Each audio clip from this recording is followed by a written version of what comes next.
Pwede, camping adventure? Ano? Tara!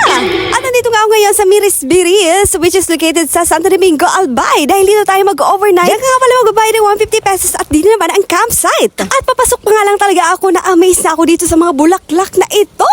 Meron naman akong bulaklak pero mas maganda tong bulaklak, Charis. At nagulat pa nga ako kung ano ang pangalan ng prutas na ito or awot ba ito. Basta kinuha ko siya dyan kasi para tikman. Hindi ko lang alam kung pwede dyan pumitas pero nagpaalam naman ako sa kanya. So pwede daw. At yan na nga po, titikman ko na. Bahala na kung buhay pa ako nitong mamaya. Buli na wala lang. Ang kapasuan mo, madiday ka pa nga nagpaaram dyan sa may kasadere. Sa Maria Joseph. Pero bayan sa aking palasa, sobrang matamis siya at masarap. Pwede na pala dito mismo sa campsite magpa-register o magbayad. Pero doon kami kanina dumiretso, baka kasi sarado na dito. At yun nga, hanggang 5 PM lang dito open yung registration or magbayad. At nakita mo dyan, Mama Diba, na pwede na busy-busy na ako mag-setup na ating tent. First time ko nga lang pala mag-camping dito, Mama Diba, na pwede sa Mirisbiris campsite. Kaya naman excited na ako sa new experience na ito. Alam naman siguro na karamihan, ang Mirisbiris Garden and Nature Center ay merong magandang forest trail, hanging beach at swimming beach. Kaya naman talaga excited ako, Mama Diba, na pwede. Ang isa pang ginagandahan ng Mirisbiris Nature and Garden Center is yung mga halaman at yung mga puno. Kung ikaw ay certified plantito o plantita, 100% sureness na matutuwa ka, as in super happiness ang mararamdaman mo kung pupunta ka dito. At bago natin simulan yan, Mama Diba, na pwede kitang-kita mo naman talaga ang struggle sa buhay ni Made mo. Sa mga oras nga din, ina-assemble ko na ang na-order kong camping chair sa online. Kaya naman itatry ko ito kung matibay ba ito. Oh, kasing rupok ng relasyon nyo, Charis. At dahil ginamit na tayo sa ating pagsiset up, oh my gulay, ang dilim. Lumabas pala kami dyan, Mama Diba, kasi bumili kami ng mga kulang-kulang. Kasi kulang-kulang kami, buli naman na alang. Ako ano mga talaga ang importante, yung mga sunod karilingawan na de, buli na alang. Kaya magao nagpasintro pa kami ng Santo Domingo para sa makabakal. Oh, yun ang nangyayari kang ka-excitedans, Maria Joseph. Meron din nga palang tindahan dito, kaso nga lang sarado na yan sa mga oras na yan. Yung mag-camping ka lang sana para ma-enjoy mo yung nature at mawala yung stress mo. Pero bakit? Why? Oh, why? Ang nararamdaman ko is horror. Muli na lang. Medyo kasi malikot ang aking isip sa mga nararamdaman ko dito.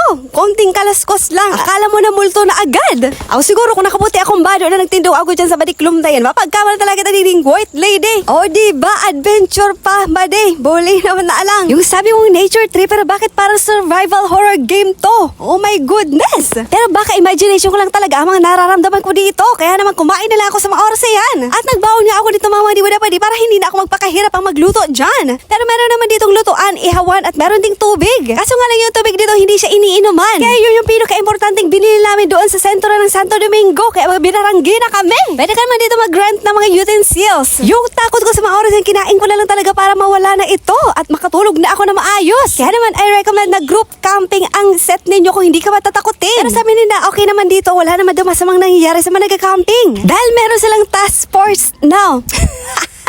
Muli naman na alang. Security guard na si Whitey. Overnight din siya nagbantay sa Maria Joseph. Kaya naman deserve niya ang pakainin. Kaya naman kung ikaw, yes. Kung sawa ka na sa buhay mo, mag-solo camping ka para matakot ka, Charis. And fast forward na nga tayo. Matapos ang gawing puro katatakutan, tinulog ko na lang talaga ito, Mama Diba, kaya naman go na tayo, Mama Diba, sa beach. Pero before that, nakita ko itong bunga na ito na kulay pula. Kaya naman curious na naman ako sa mga oras na yan. Siguro kung may mga lason yung mga tinitikman ko, matagal na akong patay. Buli lang na alam. Hindi ko na naman nga alam kung anong pangalan ng kahoy na ito. Pero in fairness, hindi siya masarap. Hindi gaya ng unang prutas na nitikman ko doon sa may gate ng Mirisbiris. Yun, masarap yun. At sa mga oras nga na yan, mga Madiba, papunta na tayo sa beach. Pero bago ang lahat, yes. Here we go. Again and again na naman tayo sa alay lakad. Yung kagigising mo lang talaga at wala ka bang almusal, diretso ka na sa walking. Pero alam mo ba, hindi ka naman talaga maboboard sa paglalakad dito kasi exciting ang mga kahoy dito. Talaga may mga pangalan kung hindi mo alam. O diba, nakapag-exercise ka na, nadagdagan pa ang iyong kaalaman. Siguro kung talaga adventurous ka sa buhay habang nagka-camping ka ng gabi, pwede ka ditong mamasyal. Muli naman na alang. Pero para sa akin, hindi ko talaga yun gagawin. Mga 8 to 10 minutes nga pala dito, Mama Diba, ang lalakarin mo papunta doon sa beach. At meron nga palang dalawang signage dito na forest and beach. Kaya ang pipiliin ko dyan ay beach. Hindi ka naman dito mawawala kasi diretso lang naman ito. Ang end dito is yung beach na. Medyo okay ba yung system mo ng lakaran dyan kasi pababa. Ewan ko na lang talaga mamaya ng paakyat. O diba, mapupusok talaga ang mga mata mo sa mga kahoy at puno dito. Hindi ko lang din alam kung may mga masamang elemento dyan o sumaong man ka baga. Pero magpasantigor ka ng sana. Pero based on my experience, safe naman maglakad dito mga madibuda pa di. Kagaya na napaglalakad ng mga langgam na ito. O diba nakapag-beach na ang grupo ng mga langgam. May mga kahoy dito na first time ko lang di malaman ang mga pangalan nila. Kagaya na lamang nito. Parating ako nakakita nito pero hindi ko alam kung ano ang pangalan niya. At sabi nga nila na healthy daw ang yakapin ang puno. Pero nag-iingat ako taba kamaungman man ako dahil sa oras. Bolinaw na alam. Grabe asin mga madibuda pa di. Ang fresh ng hangin dito parang instant stress reliever. Ay maririnig mo yung mga huni ng mga ibon. Kaso kagabi yung mga huni ng ibon, kunting kaluskos lang talaga akala ko may multo. Bolinaw na alang. Perfect talaga to for nature lovers or kung gusto mo lang mag-detox from city lifestyle. At kung makikita mo ang hanging bridge na ito na yung sign na malapit ka na sa dagat. And this is it. Look at that. Ang ganda-ganda ng dagat dito. At pagkarating ko nga dyan mga madibuda pa di dahil naubos ang aking energy, nagpamahaw tulo si Madimo.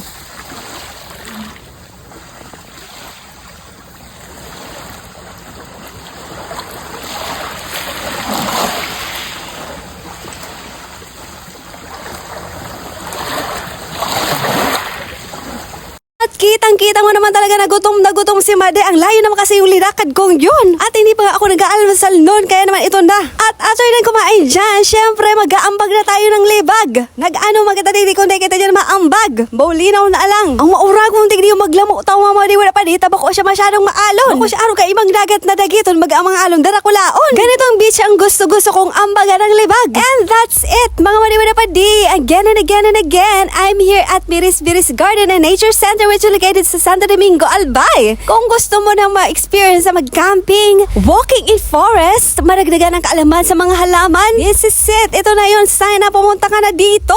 Sa muli, maraming salamat sa panonood ng video nito at abangan naman na next episode na pag-ambag na libag na heart ibang ilisan ng Cubatabaco City, Albay. Bolinaw na alang.